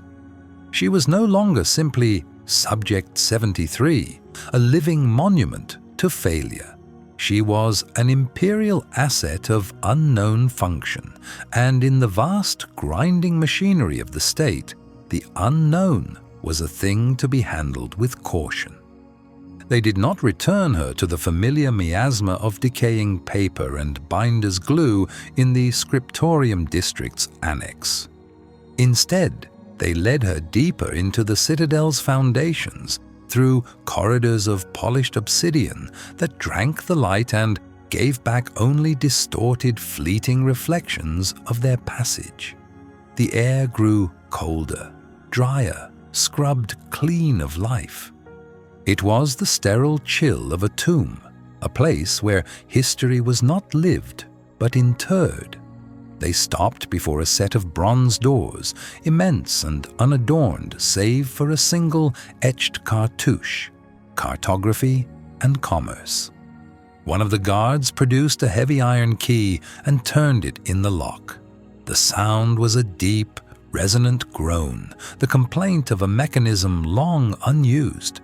The doors swung inward on silent, perfectly balanced hinges, revealing not a room, but a cavern. Unlike the chaotic stacks of her previous station, this chamber was a model of severe geometric order. Vast, flat-file cabinets of dark heartwood lined the walls, each drawer marked with a bone-white placard denoting regions and centuries.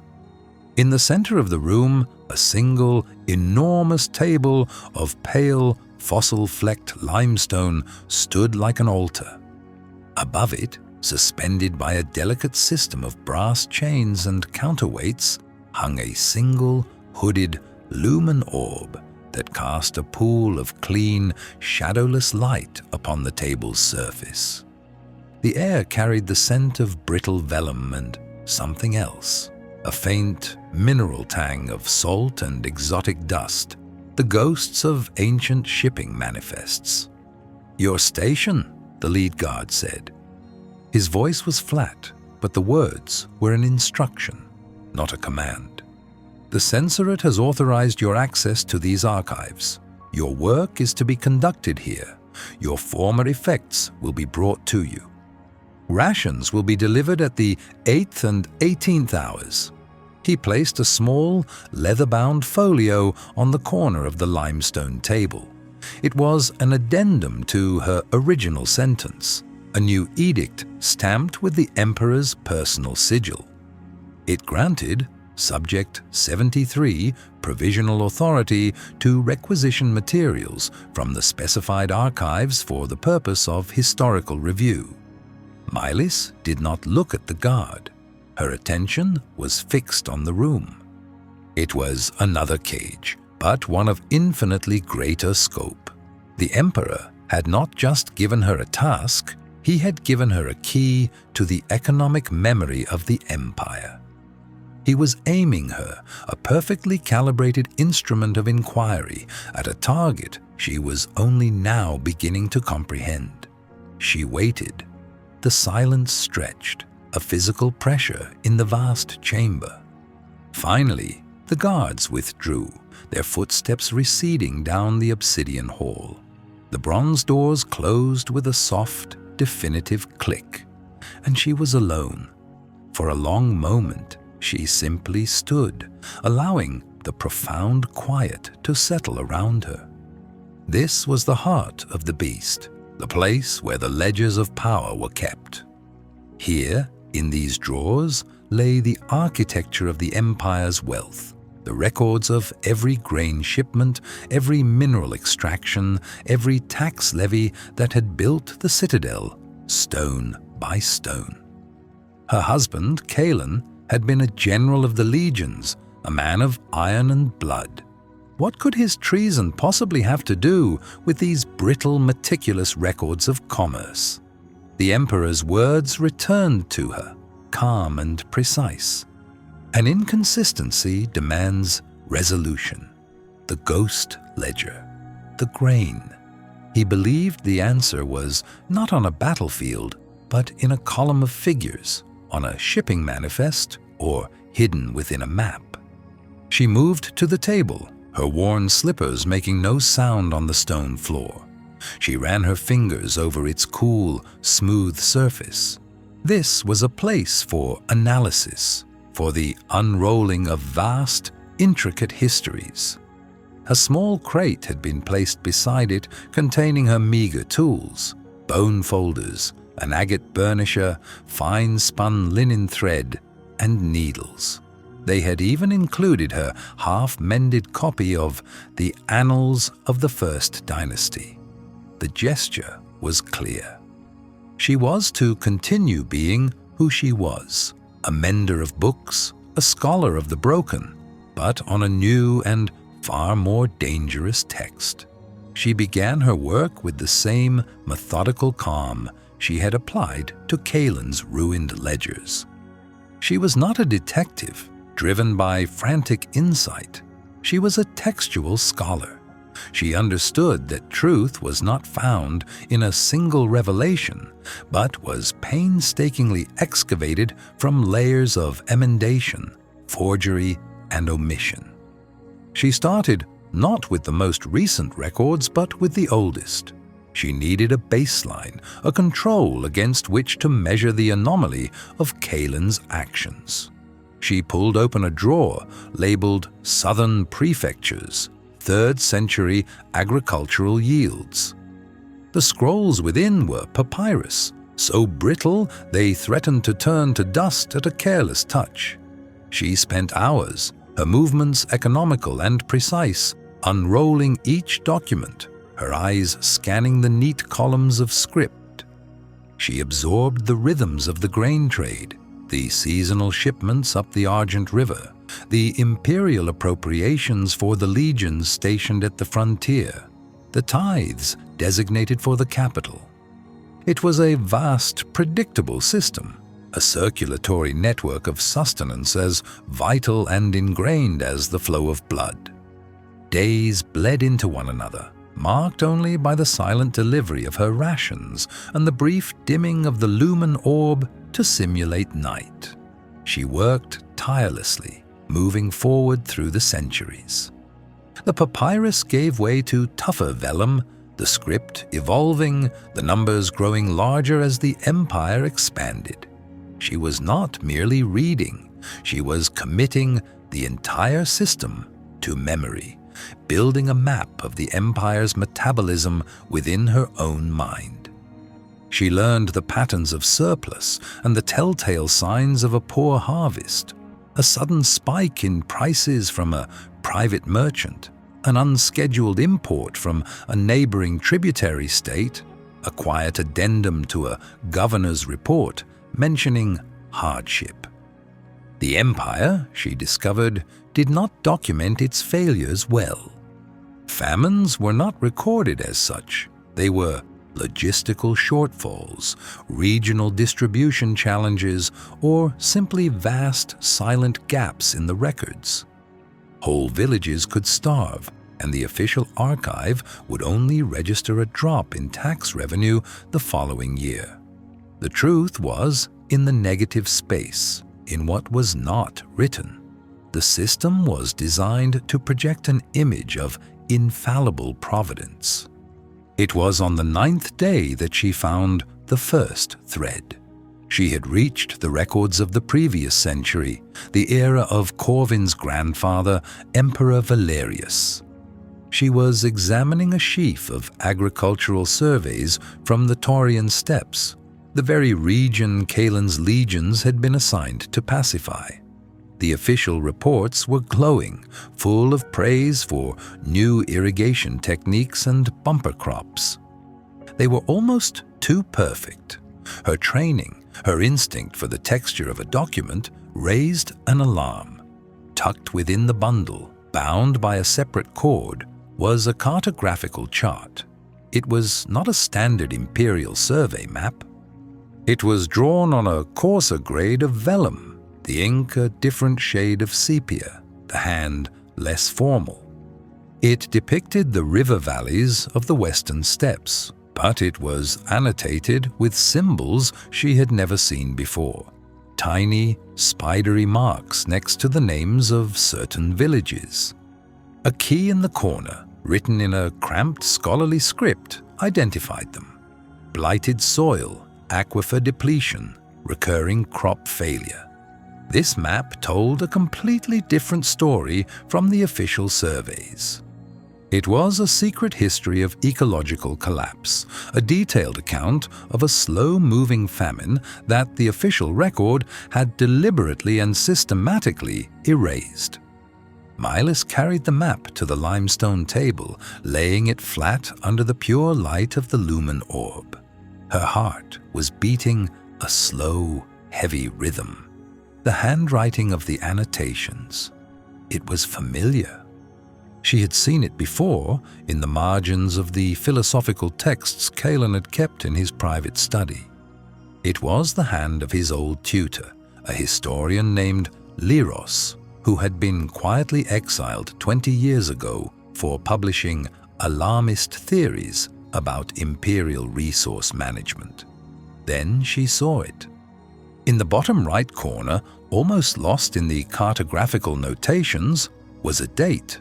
It was from 2 decades ago. But beneath it, in a fainter, more hurried script, was another annotation. It was Kaelin's handwriting. A single phrase and a more recent date. The cycle repeats. Contingency required. The air left her lungs in a quiet rush. The silence of the archive pressed in, immense and suffocating. It was all there. Kaelin had known. He had known the official reports were a lie because he possessed the secret history of the last great failure.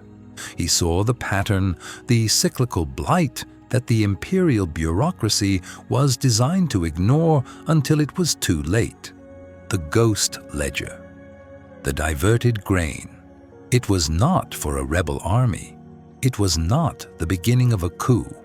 It was a shadow granary.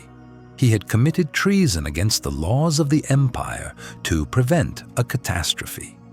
He had broken faith with the emperor to keep faith with his people.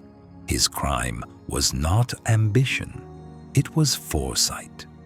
He had built a safeguard against a systemic failure he knew the state would never admit, a famine it would allow to happen rather than confess its own fallibility. Milis stood before the map, her hands resting on the cool stone of the table.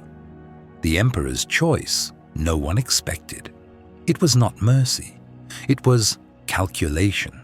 Corvin hadn't known the specifics, but he knew Kalen, his most brilliant general, was not a simple traitor. He had sensed a deeper logic, an inconsistency in the official narrative of treason. And so he had not executed the wife. He had not exiled her. He had taken the one person with the skill to read the spaces between the lines, the one person with a reason to look so deeply, and aimed her like an arrow at the heart of the truth. She looked from the map to the rows upon rows of silent, orderly drawers. She was a cog in a new and infinitely more complex machine. She was no longer a monument to treason. She was the instrument of its re-evaluation. And the knowledge she now held, the truth of her husband's sacrifice and the empire's profound cyclical lie, was a weight far heavier than any sentence. She was no longer a footnote. She was the addendum. The truth did not arrive with a clap of thunder, but with the dry rasp of turning vellum. It settled not in her heart as a liberating warmth, but in the pit of her stomach as a block of ice. Kalen. Her Kalen had not been a traitor. He had been a prophet. Milis did not move.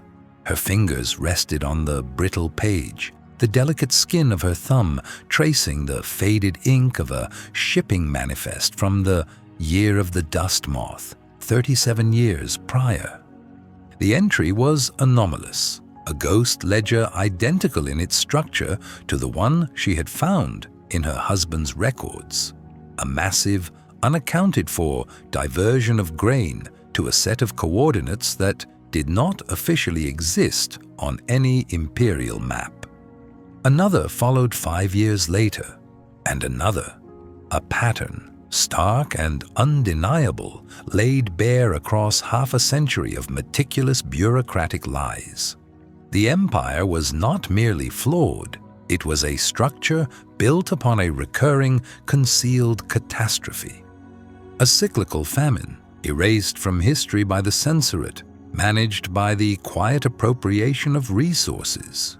Kalen had not been plotting a coup. He had been preparing for the inevitable, building a shadow granary not to seize power, but to circumvent it when the vast, grinding machinery of the state chose to let its people starve in silence. She held her breath, not in fear, but in focus. The air in the archive, thick with the scent of aging paper and the faint chemical bite of preservative lye, seemed to thin. The silence, which had once been a companion, was now a witness. It pressed in, a physical weight upon her shoulders. She was no longer Subject 73, a functionary tasked with a meaningless penance. She was the sole inheritor of a truth that could fracture the sunstone foundations of the citadel itself. Her grief, for 6 long months a dull and constant ache, sharpened into something new. It became a lens, clarifying the past. Kalen's late nights poring over maps of defunct trade routes, his obsessive interest in historical crop yields, the haunted look in his eyes she had mistaken for ambition. It was all recatalogued in her memory, filed under a new, terrible heading. He had carried this burden alone. He had tried to build an ark in a desert, and for his foresight, the Emperor had drowned him. Slowly, with the deliberate precision of a bone folder creasing a perfect fold, she closed the ledger. The heavy cover fell with a soft, definitive thud. She placed her palms flat upon it, feeling the texture of the worn leather, grounding herself in the physical reality of the object. This book was no longer an impartial record. It was an accusation. And she, its custodian. Her training, the quiet discipline of the scriptorium, took command. Panic was a luxury, an indulgence she had never been afforded. Her first duty was to the integrity of the text. She slid the ledger back into its designated space on the immense iron shelf. Its spine, indistinguishable from the hundreds of others surrounding it, disappeared into the cavernous gloom of the archive. She memorized its position, the folio number, the specific water stain near the lower binding. She was an archivist. She knew how to find things that were meant to stay lost. She stood for a moment, a small, still figure in the vast, geometric forest of shelves. The light from the high, narrow windows cut sharp, indifferent rectangles onto the stone floor. She was an unclosed ledger herself, an untidy variable in Corvin's meticulous equation. He had aimed her at this problem like a weapon. The question that now formed in her mind was cold and sharp as a shard of ice. Had he known what she would find, or had he merely suspected an inconsistency in the numbers? Was this an investigation or a confirmation? A sound echoed from the far end of the hall. Not a knock, but the slide of a heavy bolt. The sound of Imperial protocol. A single Praetorian guardsman, his armor polished to a mirror sheen that reflected a distorted, elongated version of the shelves, stood silhouetted in the doorway. He did not speak. He did not need to. His presence was a summons. The walk from the deep archives to the Emperor's solar was a journey across a desolate landscape of power. Her footsteps, clad in the simple, soft-soled shoes of a servant, made no sound on the leagues of polished marble. The silence was absolute, broken only by the rhythmic metallic whisper of the guards' greaves behind her.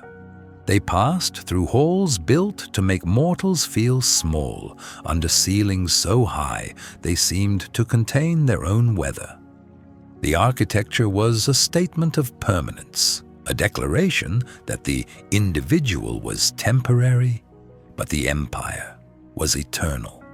The lie of it was a living thing, breathing in the cold, sterile air. She kept her eyes forward, her spine straight. She was no longer Mylis Rowan, the grieving widow, nor Subject 73, the anonymous asset. She was a vessel of knowledge. The guard was not escorting a prisoner. He was escorting a secret. The doors to the solar opened without a sound.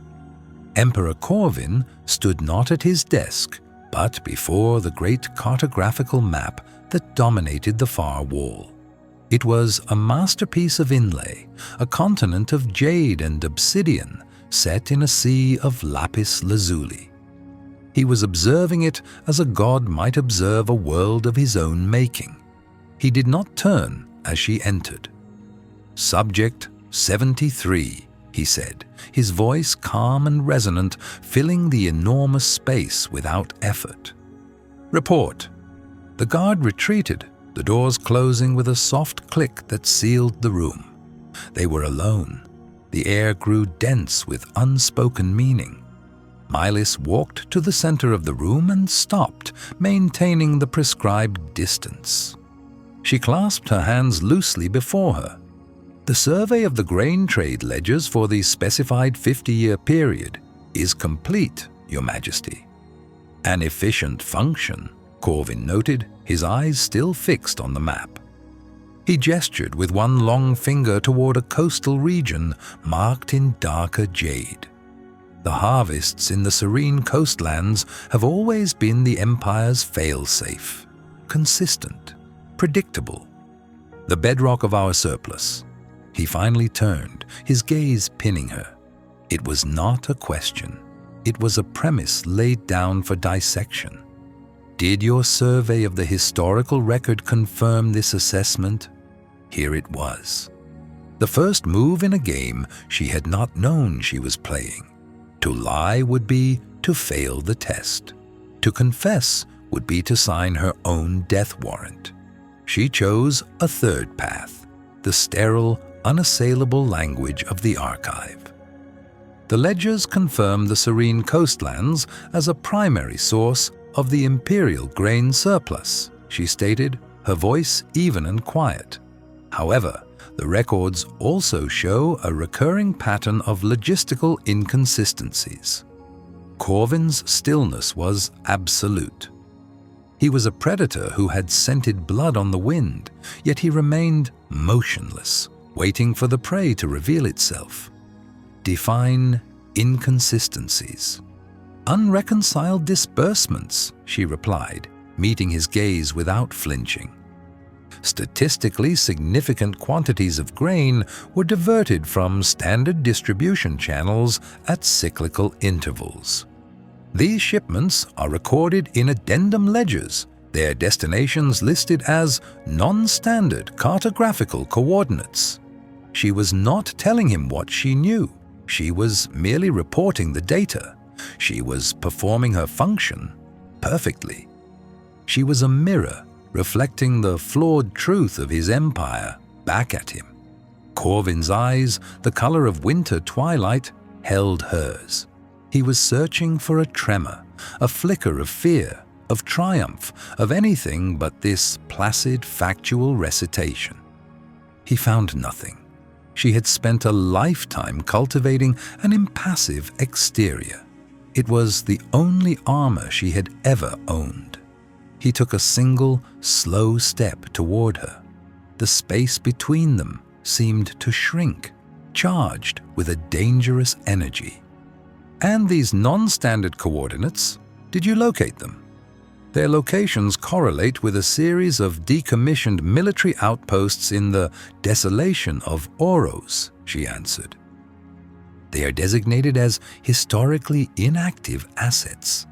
A silence descended, profound and heavy. In it, Miles could feel the subtle, irrevocable shift in the balance of power. He had given her a task to break her spirit, to bury her in the meaningless trivia of her husband's failure. Instead, she had returned with the one thing he could not abide, an error in the system. And she had delivered the news not as a panicked discovery, but as a formal report. He saw it then. He saw that she knew.